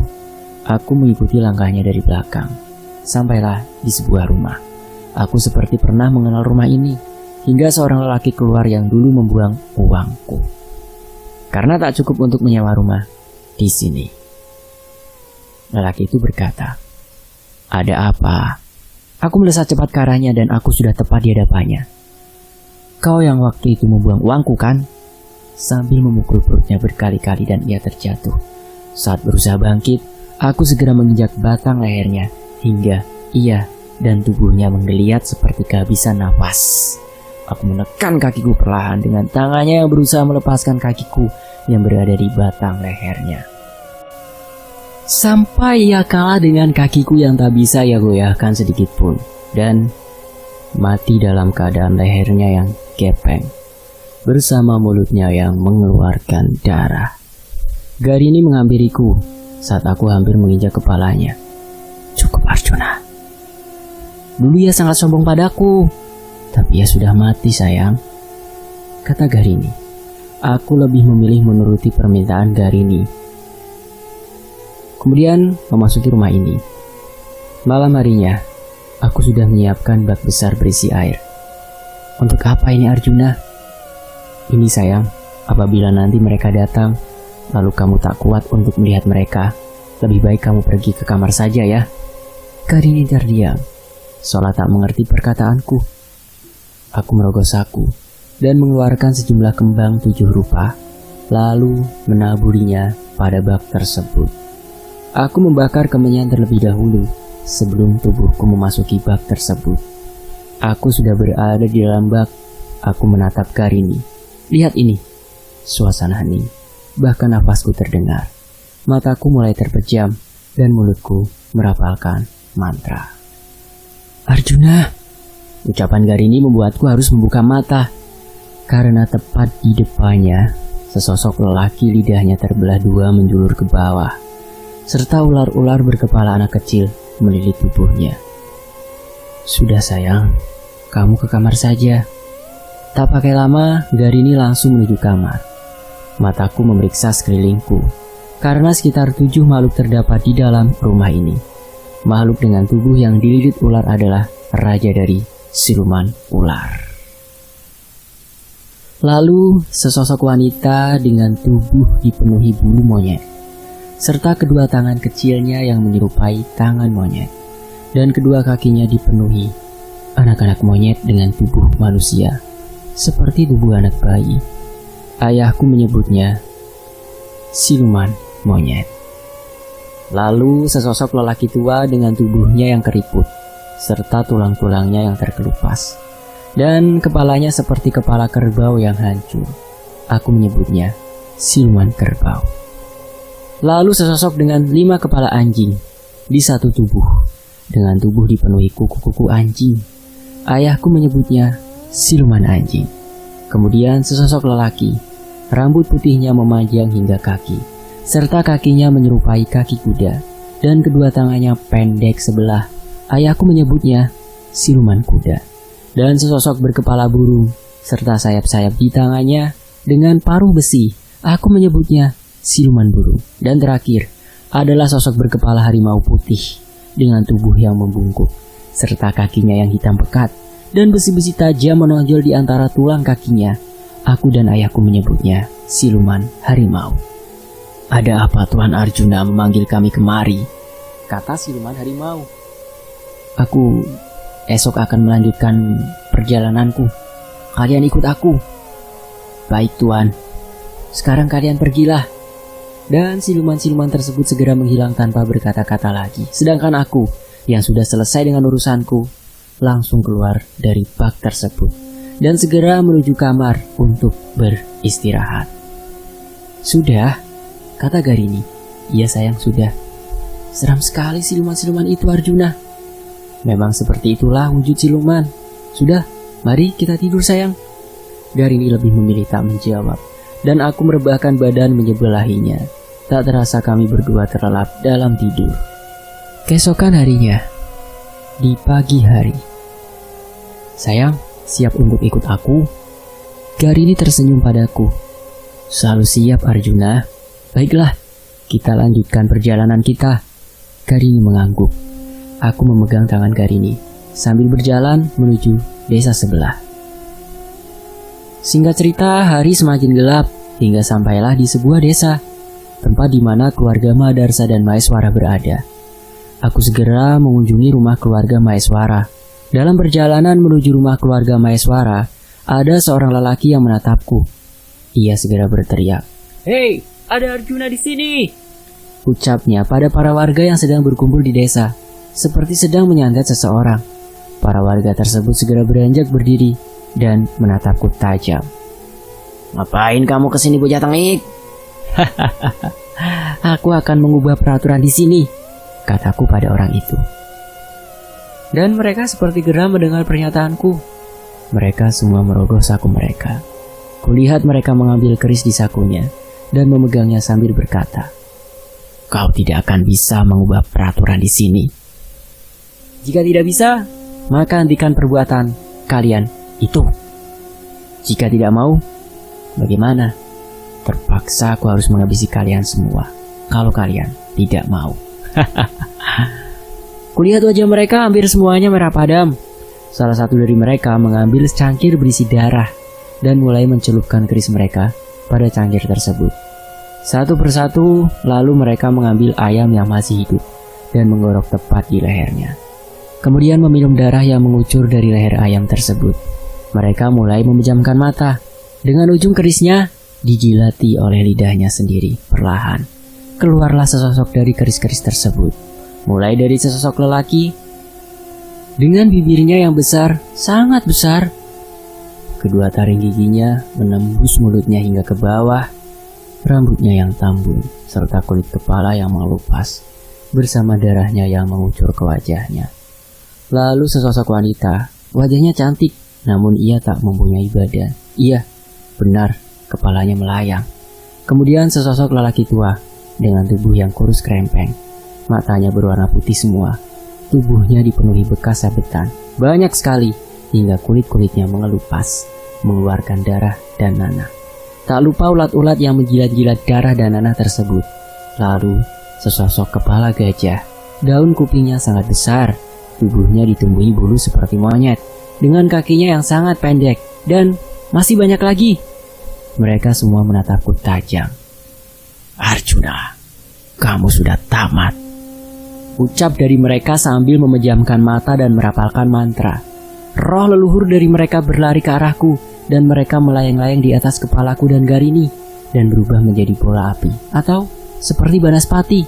Bersamaan itu, bukan ke arahku melainkan ke arah Garini. Roh leluhur dari mereka mau merasuki tubuh Garini. Saat hampir memasuki tubuh Garini, terjadi percikan api di atas kepalaku dan Garini. Jedar! Bersama suara dentuman keras, seperti ada sesuatu yang saling menghantam. Iya, roh leluhur dari mereka dihantam oleh siluman-siluman atau khodam dariku. Bersamaan sebagian dari mereka muntah darah. Bodoh kalian. Roh leluhur dari mereka mundur dan siluman-siluman dariku sudah berjejer seperti siap berperang. Masing-masing dari khodamku membawa pasukannya. Pasukan yang tak terlihat oleh pandangan mata orang awam. Mereka berada di belakangku. Sedangkan para raja-raja dari siluman itu berada di depanku. "Habisi mereka!" Khodamku mengangguk mengerti dan segera melayang ke arah mereka. Jeder! Kembali suara dentuman keras terdengar. Kulihat sebagian dari mereka terjatuh. Tubuhnya kejang-kejang dengan mata yang melotot. Terakhir ia memuntahkan sebuah cacing-cacing yang menggeliat dan ia mati. Saat khodamku kembali ingin menyerang mereka, "Hentikan Arjuna!" Terdengar suara teriakan, membuat kami menoleh pada suara tersebut. Ternyata suara itu adalah suara Mahadarsa yang berjalan ke arahku bersama Maheswara. Di samping itu Anjani dan Batipuh ikut menghampiriku. "Cukup Arjuna, tapi mereka yang memulainya." "Kau pengkhianat Mahadarsa, kau harus direbus." "Coba lihat mereka Pak Mahadarsa, mereka ingin merebus kau." Kemudian Mahadarsa terdiam. Hingga roh leluhur dari mereka merasuki tubuh Mahadarsa. Dan akhirnya tubuh Mahadarsa melepuh. Pori-pori dari kulit Mahadarsa mengeluarkan darah. Mahadarsa semakin berteriak kesakitan. "Ayah!" ucap Anjani. "Ayah!" yang berlari menghampiri ayahnya. Kulit dari Mahadarsa mengelupas. Kulihat roh leluhur mereka merobek-robek kulit Mahadarsa bersama teriakan terakhirnya. Dan akhirnya Mahadarsa mati. "Biadab, aku kecolongan!" Maheswara yang melihat Mahadarsa mati segera melesat cepat ke arah mereka dan menghantamkan tangannya ke salah satu dari mereka hingga kepalanya membentur ke tanah dengan keras. Hancur sudah salah satu dari kepala mereka. Aku yang melihatnya segera membantu Maheswara untuk membantai mereka satu persatu. "Anjing kalian!" ucapku memecah keheningan malam. Aku melesat cepat ke arah salah satu dari mereka dengan wajah yang merah padam dan tangan yang mengepal keras. Aku berhasil menjambak rambutnya. Tanganku segera menghantam wajahnya. Ia terpental jauh dengan rambut yang terlepas dari kulit kepalanya. Kemudian aku menendang perut salah satu dari mereka lagi sebelum terpental jauh. Ia sempat muntah darah terlebih dahulu. Suara teriakan dari mereka membuatku menoleh pada Anjani dan Batipuh. Karena ia baru saja melakukan santet pada salah satu dari mereka. Jeder! Terdengar suara hantaman keras bersama jatuhnya percikan api di atas kepala kami. Kulihat roh leluhur dari mereka sedang berperang dengan hodam-hodamku. Habisi mereka, ucapku pada Raja Siluman Ular. Baik Tuan, aku kembali menuju salah satu dari mereka. Aku tak akan memberi ampun pada kalian, sambil mencekik lehernya. Dan kuangkat dengan satu tangan, ia memberontak, serta menendang-nendang tubuhku, hingga ia mati di tanganku. Anjani, Batipu, mari kita rebus mereka, sambil aku menatap mereka. Mereka akan kabur sebentar lagi, kata Anjani. Benar saja, mereka semua hendak kabur. Tapi tidak kali ini Anjani. Aku melesat cepat ke arah mereka satu persatu dan menyentuh keningnya, hingga mereka terdiam kaku. Itu ilmu Aji Panguncen, ucap Batipu dan Anjani secara bersamaan. Aku menatap Batipu dan Anjani bergantian, lalu tersenyum pada keduanya. Sudah, bawa kuali besar itu ke sini. Batipu dan Anjani segera menuruti permintaanku. Batipu membawa sejumlah kayu bakar dan Anjani membawa kuali tersebut ke depanku. Kuali itu diisi air terlebih dahulu oleh Batipu. Kemudian ia menyalakan api di bawah kuali tersebut. Batipu, Anjani, lakukanlah. Batipu dan Anjani mengangguk mengerti saat air di dalam kuali tersebut mendidih. Ia segera memasukkan mereka ke dalam kuali tersebut satu persatu. Aku menyoroti tubuh mereka yang perlahan melepuh dan kulihat roh leluhur dari mereka musnah dengan kodam-kodam milikku. Tentu saja, kodam milikku bukan sembarangan kodam. Mendapatkannya pun tak mudah. Harus menaklukkan mereka satu persatu. Beruntung hanya ayahku dan aku yang bisa mengalahkan mereka. Mereka sendiri dijaga oleh roh leluhur mereka yang dulu hidup bersamanya. Namun dengan bantuan roh leluhurku, mereka harus kalah telak. Dan sekarang aku memiliki mereka semua. Aku menatap lagi kulit mereka yang kian melenting di sekujur tubuhnya. Tak hanya itu, air yang di dalam kuali tersebut bercampur darah. Akibat Anjani yang berulang-ulang kali menghunuskan pisau ke kepalanya, mereka mati satu persatu. Dengan tubuh yang penuh dengan tusukan serta kulitnya yang melenting. Aku menatap Garini yang sedari tadi hanya diam, mematung melihat mereka dihabisi satu persatu. Garini, kemari sayang. Garini yang mendengar ucapanku segera menghampiriku. Saat ia sudah berada tepat di hadapanku, aku segera memperkenalkan pada Anjani, Batipu, dan Maeswara. Kenalkan, ini istriku. Mereka bersalaman dengan Garini bergantian. Ya sudah, aku ingin melanjutkan perjalananku menuju desa sebelah. Mereka pun semuanya mengangguk. Aku berpamitan pada Maeswara terlebih dahulu dan segera melangkahkan kaki bersama Garini menuju desa sebelah. Baru beberapa langkah aku meninggalkan mereka. Terdengar suara dari Garini bersama pisau yang menancap di tubuhnya. Garini terjatuh. Tak sadarkan diri selamanya. Aku menatap Anjani yang sehabis menghunuskan pisaunya pada tubuh Garini. Biadab kau Anjani. Hei Arjuna, nyawa harus dibalas dengan nyawa. Kita impas. Karenamu, ayahku jadi mati.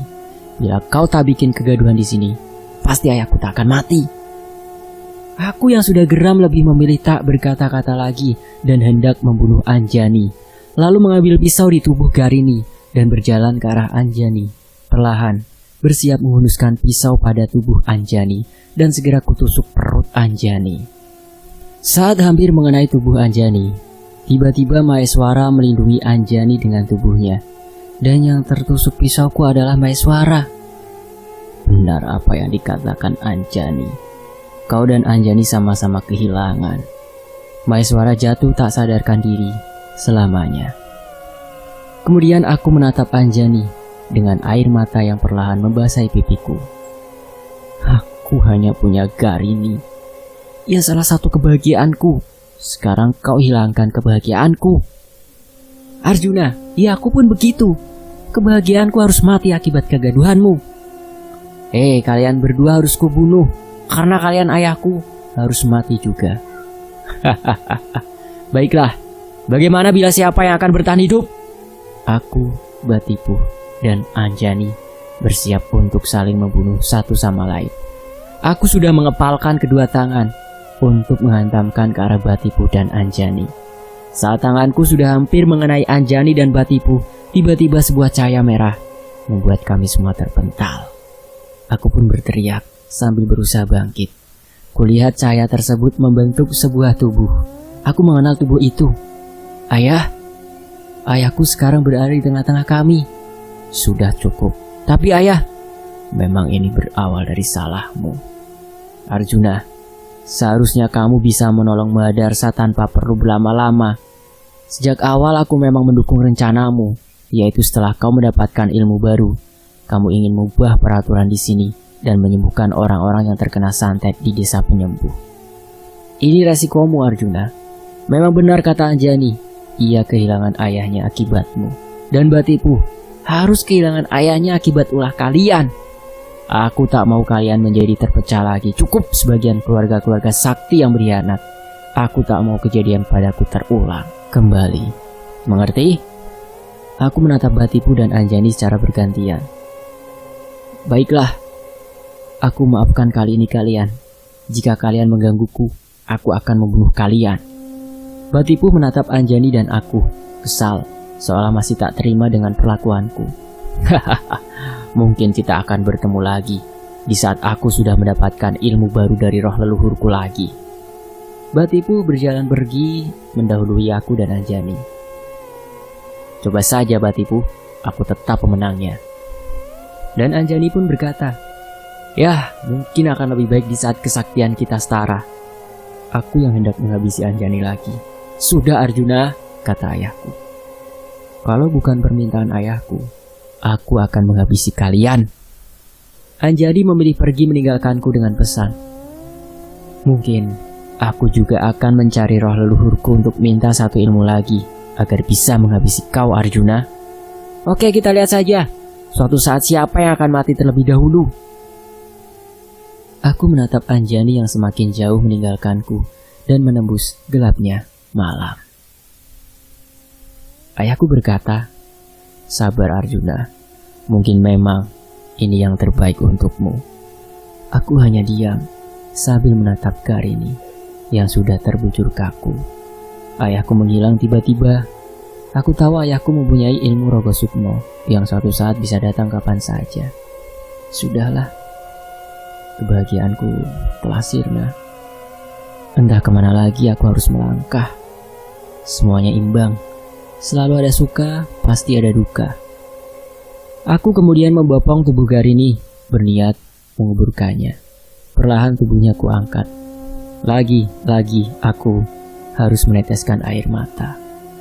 Cinta terakhir yang berjanji akan membantuku melepas trauma-trauma itu malah menyisakan trauma lebih mendalam. Aku menggali sebuah tanah, membentuk liang lahat. Tak lama, sudah selesai kubuat tempat peristirahatan untuk Karini. Selamat tinggal Karini. Kau yang terbaik dari segala yang pernah mengatakan dirinya adalah yang terbaik. Liang lahat perlahan kututup dengan tanah, menancapkan sebuah bambu agar aku mudah menziarahi makamnya. Mengelap bekas air mata dengan tanganku lalu segera melepas cepat menuju desa penyembuh. Sesampainya di sana, aku sudah disambut teriakan-teriakan para korban santet.